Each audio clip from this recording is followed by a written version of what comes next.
লাটিম খেলা আর ঘুড়ি ওড়ানো, আম কুড়ানো আর পাতা পোড়ানো, ছোট্ট বেলা সেই বন্ধুরা কই, কেন আমি আর সেই আমি নই।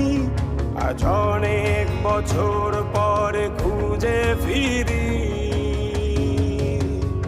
কোথায় আহারে আহারে আহারে শৈশব, কোথায় হারিয়ে গেল যে আহারে কৈশব, কোথায় আহারে আহারে আহারে শৈশব, কোথায় হারিয়ে গেল যে আহারে কৈশব।